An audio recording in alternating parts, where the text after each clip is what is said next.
देश का प्रधानमंत्री महिलाओं के ऊपर कुछ नहीं कर सकता। देश का प्रधानमंत्री उन लोगों को फॉलो करता है जो महिलाओं को गलत तरीके से बोलते हैं। आप कब तक हिंदू मुस्लिम करोगे? कब तक दंगे भड़काओगे? आप कब तक बताओगे? पकोड़े तलने की बात करते हैं इन लोगों से। युवा आक्रोश बैठा हुआ है, क्यों वोट देगा उनको जो उनकी उम्र जा चुकी है पीछे? क्या उम्र वापस मिल सकती है क्या युवाओं को? बताइए आप।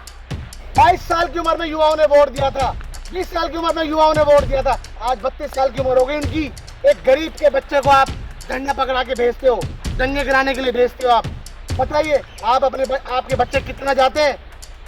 खुद के बच्चे विदेश में जाएंगे पढ़ाई करने और गरीब के बच्चे यहाँ ठोकरें खाएंगे और ठोकरें खाने पे मजबूर करेंगे आप ऐसी व्यवस्था लेकर आ रहे हैं। बस ये आखिरी झंडा फहराया उन्होंने। मेरी बातें नोट कर लीजिए। युवा आक्रोश बैठा हुआ है, क्यों वोट देगा उनको जो उनकी उम्र जा चुकी है पीछे? क्या उम्र वापस मिल सकती है क्या युवाओं को? बताइए आप। 22 साल की उम्र में युवाओं ने वोट दिया था, 20 साल की उम्र में युवाओं ने वोट दिया था, आज 32 साल की उम्र हो गई उनकी। क्या सरकारी नौकरी पा सकेंगे वो लोग? आप कब तक हिंदू मुस्लिम करोगे? कब तक दंगे भड़काओगे? आप कब तक बताओगे? पकोड़े तलने की बात करते हैं इन लोगों से। डिग्री हासिल करके, MBA करके, वकालत करके, आप बताइए टीचर बनके वो पकोड़े तलेंगे? पकोड़े बेचने कैसे बोल सकते हो आप? पकोड़े बेचने अरे आप अपने बच्चों को पढ़ाई के लिए बाहर विदेश भेजते हो। आप अपने बच्चों को कहाँ नहीं भेजते? आपने कभी अपने बच्चों के हाथ में झंडे पकड़ाए? बताइए आप। एक गरीब के बच्चे को आप झंडा पकड़ा के भेजते हो, दंगे कराने के लिए भेजते हो आप। बताइए आप आपके बच्चे कितना जाते हैं? खुद के बच्चे विदेश में जाएंगे पढ़ाई करने और गरीब के बच्चे यहाँ ठोकरें खाएंगे और ठोकरें खाने पे मजबूर करेंगे आप ऐसी व्यवस्था लेकर आ रहे हैं। माफ कीजिए, मैं पहले भी कहता हुआ है तो आज भी कहता हूँ, देश का प्रधानमंत्री कमजोर है। लेकिन अर्थव्यवस्था को तीसरे नंबर पर लाने की कोशिश कर रहे हैं। उन्होंने कहा 5 साल में ये होगा जो जनता का सपना पूरा कुछ नया क्या है मैं पूछना चाहता हूँ। कौन सी अर्थव्यवस्था? इन लोगों ने अर्थव्यवस्था को इतनी नीचे भेज दिया, पाताल में भेज दिया, उसको वो वापस नहीं ला सकते। दूरबीन ढूंढ के भी नहीं मिलती है वो अर्थव्यवस्था इनसे। क्या बात कर रहे हैं आप? अरे गरीब के घर में वो एक वक्त की रोटी बनाने पे मजबूर है, खाने पे मजबूर है। माँ बाप अपना आधा पेट भरते हैं। भाई क्या बात कर रहे हो आप? बचा के रखते हैं कि कल सुबह खाएंगे। बच्चों का पालन पोषण बहुत मुश्किल से चल रहा है। ऐसी व्यवस्था लेकर आ रहे हैं। भविष्य की कल्पना कर रहे हैं वो, आगे आने वाले कोई भविष्य की कल्पना नहीं है। युवा बैठा हुआ आक्रोश। आप उनसे कब तक हिंदू मुस्लिम कराएंगे? कब तक दंगे भड़काने की बात करेंगे युवाओं से?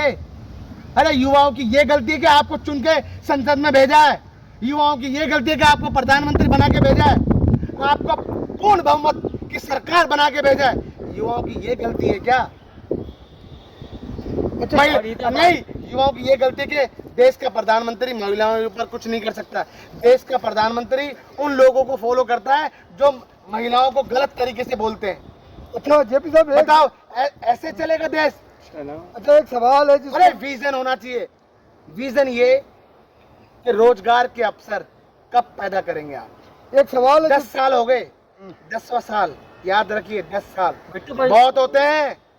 10 साल। फरीदाबाद से बिट्टू बजरंगी गिरफ्तार कर लिए गए हैं, कार्रवाई तो कर आप रहे हैं ना? देखिए मैं आपको बताता हूँ, सीमा हैदर, बिट्टू बजरंगी। अरे गोदी मीडिया, शर्म आनी चाहिए कि मीडिया के पास अब कोई कुछ नहीं बचा हुआ, सिर्फ यही चलता रहेगा। मैं पूछना चाहता हूँ, सिर्फ यही चलता रहेगा? सीमा हैदर चल रहा है, अब ये बिट्टू बजरंगी चले। अरे क्या मजबूरी है देश की मीडिया की? क्या मजबूरी है देश के प्रधानमंत्री की? कहीं कुछ नहीं हो रहा, कहीं देश नहीं संभल रहा, कहीं दंगे हो जाते हैं अचानक, कहीं सुनते हैं अखबारों में खबरें आती हैं, सुनते हैं कि वहां दंगे हो गए, कहीं खबरें आती हैं कि उधर दंगे हो गए। बताइए, माँ बाप घर में बैठे बैठे अपने बच्चों के लिए इंतजार करते हैं कि कब मेरा बेटा आएगा, क्योंकि ये मुल्क दंगे वाला हो चुका है। बताइए, माँ बाप इंतजार करते हैं कि मेरा बेटा बाहर गया है, कहीं कोई उसको चोट ना लग जाए, कहीं वो दंगाइयों के बीच में ना आ जाए। ऐसा माहौल है भाई। जेपी सर, इसका विकल्प क्या है? आपको क्या लगता है कांग्रेस पार्टी विकल्प है? कांग्रेस ने इस देश को बनाया है, कांग्रेस ने इस देश की नींव रखी है, इस देश को प्रगति पर पहुंचाया है। कांग्रेस ने सब कुछ तो किया है, और आज इन लोगों की दुकानदारियां, इन लोगों के बिजनेस, समझ लो इन लोगों का कारोबार बेच के चल रहा है। आज भी अडानी का वही सवाल पेंडिंग पड़ा हुआ है, अडानी से क्या रिश्ते हैं? 20,000 करोड़ किसके हैं? अडानी से रिश्ता क्या है? आपकी क्या मजबूरी जो आप उनके प्लेनों में बैठ के जाते हैं? बताइए, महंगाई पर आपने क्या पाने की कोशिश करी कि महंगाई को आप कम करोगे? अच्छा, खबर बहुत तूल बताइए, बेरोजगारी पर क्या हुआ? डेवलपमेंट पे क्या हुआ? अरे स्वास्थ्य सेवाओं पर क्या हुआ? ये बताइए आप। एम्स, आप झूठ बोलते हो कि हर राज्य में एम्स बन रहा है। अरे कितनी झूठ बोलोगे जनता से आप? कहाँ क्या है? कहाँ कहीं नींव है क्या एम्स की?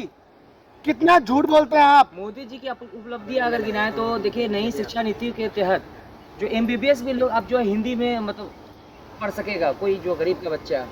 आप शिक्षा की बात करते हैं, आपको पता है कितने आंकड़े सामने आए कि अब माँ बाप अपने बच्चों को पढ़ाते नहीं है, और अगर बच्चे को 12वीं पास करा दे तो उसके आगे नहीं पढ़ाते, उसके बाद बच्चे को नौकरी के लिए भेज देते हैं, पत्थर फोड़ने के लिए भेज देते हैं, समझिए, बेलदारी पर भेज देते हैं। ये हालत है आज के समय।